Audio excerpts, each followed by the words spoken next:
Look, I know Black Midi are about the furthest thing from being bedroom producers, but when I listened to their album Hellfire, it hit me, a bedroom producer, like a breath of fresh air. Their music and their approach to making it seem old school yet unmistakably modern at the same time. Having been a producer for several years, I've noticed that the software and tools that we use can really change how we think about making music, and obviously the final result as well. And unfortunately, this tends to lead to music that I find kind of boring and generic, to be honest. So in this video, I'll go through 3 things that I find make bedroom productions quite boring, and how listening to Black Midi can help solve these problems. Let's jump into the first problem. You're working on a new song. You had a good idea for once, and you didn't even get stuck on verse 2. But after a while, it starts to feel boring. You think of ways to make it more interesting. Ear candy? More vocal layers? Jazz chords? All wrong. Having exhausted all the possibilities, you decide to bump up the tempo just a smidge. And more, and more, and more. Eventually, your heart-wrenching ballad is at 200 BPM, and it's still kind of boring. Oops. Look, I know we've all gotten bored by our own track, and out of laziness, bumped up the tempo to make it feel exciting again. Laziness is a problem of its own, but it's stopping us from recognizing the real problem affecting our music when we just bump up the tempo arbitrarily. Luckily, Black Midi can help us with their song Dangerous Liaisons from Hellfire. Compare this part and this part from later in the song. What I'm getting at is tempo. Compare this tempo map from the average bedroom production with this one from Dangerous Liaisons. And this one is only using the average tempo for each section, but if we look at it on a bar-to-bar basis, we can see that it moves even more. Now, is it a coincidence that the more boring of these two looks like a flatline defibrillator? Probably, but I think you get my point. Here's what Jordy Greep, the guitarist and singer from Black Midi, has to say about tempo.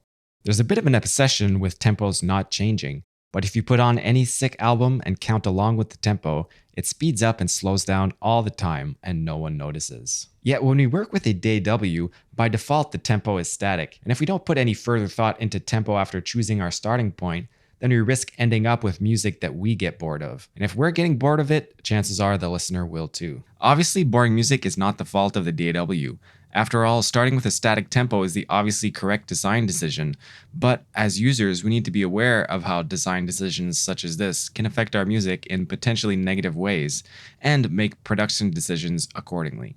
And Black Midi do take this into consideration. As bassist Cameron Picton says, "We've done studio sessions strictly to click, and we struggled. We'd get mixes back and they'd be lifeless." And while most of the time they record without a click because their songs rely on the push and pull tempo as they put it, they do use a click in some situations, and have even found a way of getting the best of both worlds, as we'll see in a minute. And the result of fully embracing tempo as a compositional tool is that, to my ears anyway, the music sounds much more alive and energetic than a lot of bedroom productions and even modern music in general. But the thing is, even though in Dangerous Liaisons the tempo is moving constantly, it doesn't seem that noticeable to me because it often happens at the same time as other changes are happening, such as dynamic changes, key changes, transitioning to a new section, and all of these parameters are contributing to the feeling of a change in energy. Now, don't take this as an excuse for bad musicianship and shitty time though, because just like any of these parameters,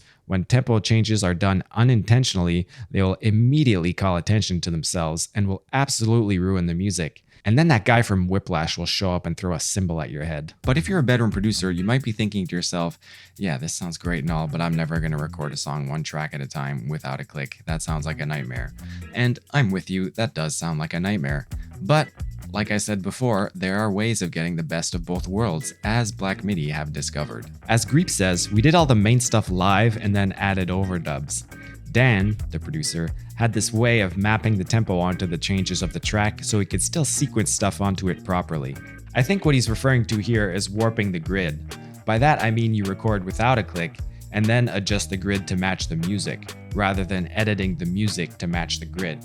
This allows you to keep the natural tempo fluctuations, but then add stuff later while listening to a click if you want to, and also do any kind of mild editing to a grid should you choose to do that. But in the case of bedroom producers, I would actually recommend a slightly different approach.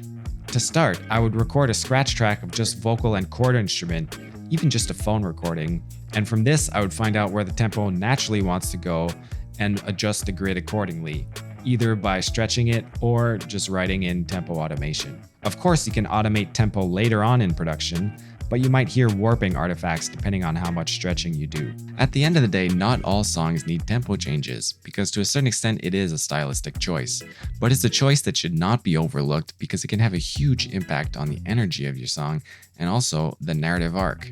Which leads me to the second problem. So you want to tell a story with your song. You've tried to fit within the verse-chorus structure, but it never works. So one day you make up your own rules. Never repeat anything. Use every genre. Tempo changes. When you finish your masterpiece though, you realize it sounds like random stuff just happens and none of it means anything. But the god of music tells you to listen to Dangerous Liaisons and you think, hey, this goes all over the place. Why does this feel like a song but not mine?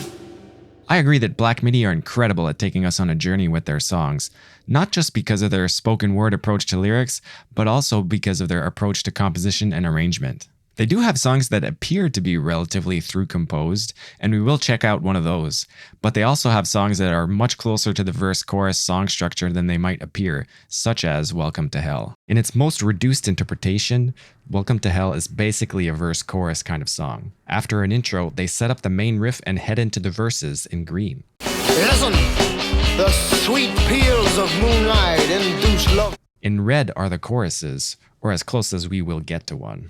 Tell me of your troubles, your emotional grief. If we remove all the transitional bits or things that only happen once, the form boils down to the verse-chorus section, a middle section, a final chorus, and a reprise of the intro. Within these verses and choruses, they're never played exactly the same way twice. They're often played with more intensity, with slight variations, especially in the drums, with a couple instruments added. Listen, the sweet peals of moonlight induce love. Variants, the red rooms, the green tables, the souvenirs make memories haunting. If not for you, it would have been cholera, malaria, or some east. And of course, having different lyrics in each section also helps. But ignoring the lyrics, with just these sections we already get a sense of narrative arc, so it's fair to say that repetition is not antithetical to storytelling in music, nor is the verse-chorus structure. In fact, I'd go so far as to say that repetition is pretty much essential to storytelling in music, so long as development and variation occurs, because it's much easier to give a sense of progression with the contrast of repeating sections than it is to be constantly presenting the listener with new ideas. But of course, there's more to the song than just these sections. In the opening verse-chorus section of the song, I ignored these little transitional bits until now, but what's interesting about them is that on a first listen, they come across as unrelated tangents, kind of throwing us off the scent that this is essentially a verse-chorus song, but in reality, they are kind of foreshadowing larger sections to come in the middle development section. For example, this transition becomes a larger section of its own at 2:06. We've seen it all, and worse, much worse, son. The massacres of eight. This brass climax at 1:47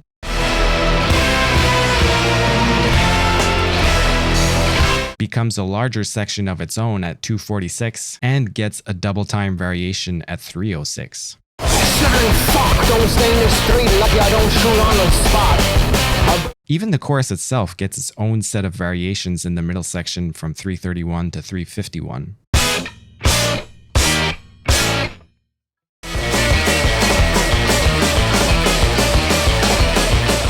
And this section from 2:20 to 2:47 sounds to me like variations on the intro and verse material.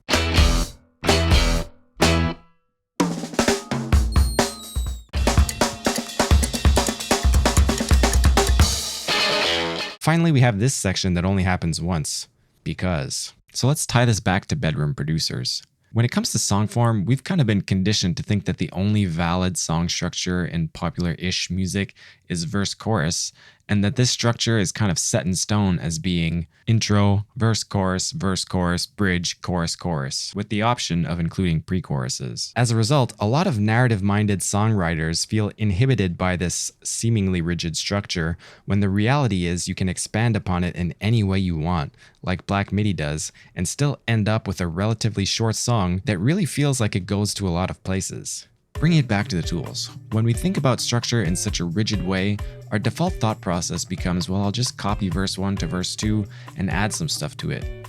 And of course, we can find a lot of songs that are amazing that do just that, but if this is the only option that you have, that feels kind of lazy and uninspired to me.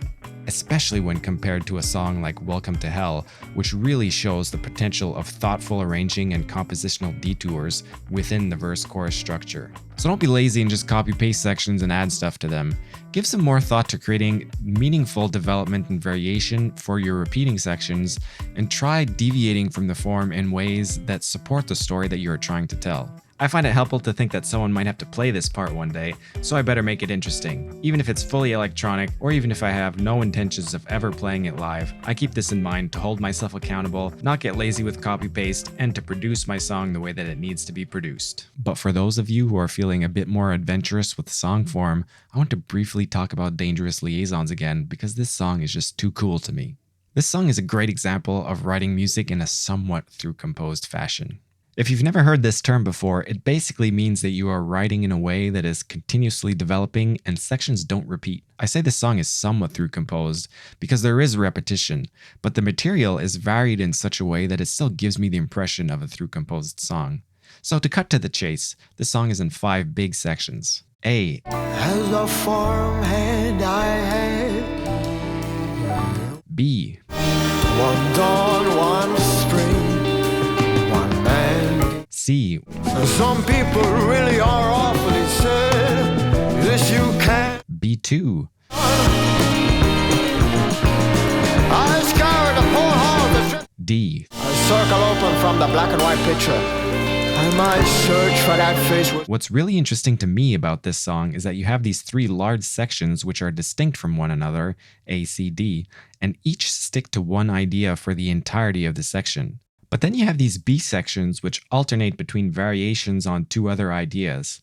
The first is an entirely new idea. One dawn, one spring, one man. The second is reusing the idea from the intro section in a variety of ways.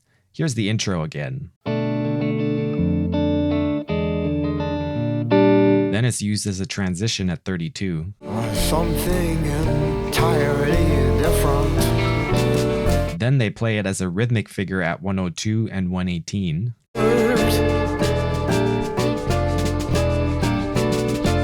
After the long C section, it comes back as a climactic brass section at 237. Then at 312, it is completely stripped back and functions more like a break. No sign of the black-clad gangman. Finally, it comes back at 326 as a climactic section. By themselves, these little sections have their own kind of narrative arc, once again proving that repetition is not the enemy of storytelling in music. But the true genius of this song is how they use these little sections. Not only did the variations create interest in and of themselves, but they are the connective tissue of the whole song by both bridging between the larger and somewhat unrelated sections and providing a little bit of repetition to give us something easier to latch onto. So basically, what I'm saying is you can kind of have your cake and eat it too. It's perfectly possible to tell a compelling story in both the verse-chorus structure and an atypical, less repetitive structure. With all this talk about how awesome Black Midi is, I'm not saying that we should all rip them off. But the funny thing is, listening to Black Midi can actually teach us a lot about how not to sound like Black Midi, which leads me to problem 3. So you want to sound like Black Midi. This video is getting kind of long, so I'll cut to the chase. When I first heard Black Midi, I was intrigued, but not hooked, and I didn't really get where they were coming from. But by chance, they came up on this Q&A episode of the Discord and Rhyme podcast, and one of the hosts described them like this. And Cavalcade begins with the song John L., which is this completely bonkers mix of King Crimson, Mahavishnu Orchestra, Magma. All of a sudden, they were making more sense to me, and after listening to Hellfire for the first time, I was able to start connecting the dots in ways that I wasn't able to before. Now, rock is obviously at the center of it all, but to me, Hellfire sounds inspired by 20th century classical music, Sun Tzu sounds like jazz fusion, Eat Men Eat has this Middle Eastern influence and flamenco, Welcome to Hell has some funk and kind of ska stuff in it, Still has some country, Dangerous Liaisons has some bossa nova. But let's go through a little thought experiment. If you put any of these Black Midi songs next to a typical song from any of these genres, do they sound like they go together? To me, the answer is pretty much always no. But why? Here's what Greep has to say about influences and originality. One of the main methods for creating something original is also the thing of copying or emulating something that you can't do and you'll never be able to do. So in failing to sound exactly like the originals, you'll come up with something original, or you'd hope so. Not only is skill a limiting factor, but so is budget. They might be inspired by the orchestral music of Stravinsky, but hiring an orchestra is expensive as hell by any metric. Instead, we keep the core sound of Black Midi, the band, and add a few orchestral instruments, and we end up with a song like Hellfire, which kinda sounds like 20th century classical music, but also not at all, if you know what I mean. And this quote really sums up the mindset they have regarding influences and genre blending. What would it sound like if we did a bossa nova song? What would it sound like if we did a funk song? But then occasionally I think, well, they don't use this chord in that kind of music, so let's put it in. They apply the same mentality to subject matter as well. In this interview, Greep lists a bunch of influences and goes on to say, but it's taking all that stuff and giving it dark humor, a sense of the macabre, what they wouldn't usually be talking about in that kind of music. So in some way, you could kinda sorta put them in the same category as the Beatles. But hear me out. They seem willing to use any genre or any kind of subject matter, but they synthesize these influences in such a way that always sounds fresh and original, yet is clearly building on what came before, and always sounds like Black Midi. So how are influences a problem for bedroom producers? Well, these days it seems that every artist either has their own sample pack, synth library, sound library, or amp sim, making it all too easy to sound like the people they were influenced by. Of course, we can tweak these settings or manipulate these samples, but just like setting the tempo or rigorously sticking to the verse-chorus structure, it takes a conscious thought to get away from the sound of these artists that we're influenced by when we're using these tools. Making perfect recreations easier is the fact that you can probably find some YouTube tutorial about how your favorite song was made, or an article, or someone on Reddit who knows. But instead, why not use your ears? The easiest way of failing to sound exactly like the originals, as Greep said, is by not buying their signature amp sims or sample packs and to work with whatever you already have. You can still be inspired by them, but by using a different set of tools and adopting the mindset of, what would they never do that I could put in, you're setting yourself up to sound a lot more like yourself than your influences. So to that end, why don't you watch this video about what we can all steal from Bjork, combine that with Black Midi, and see what you get.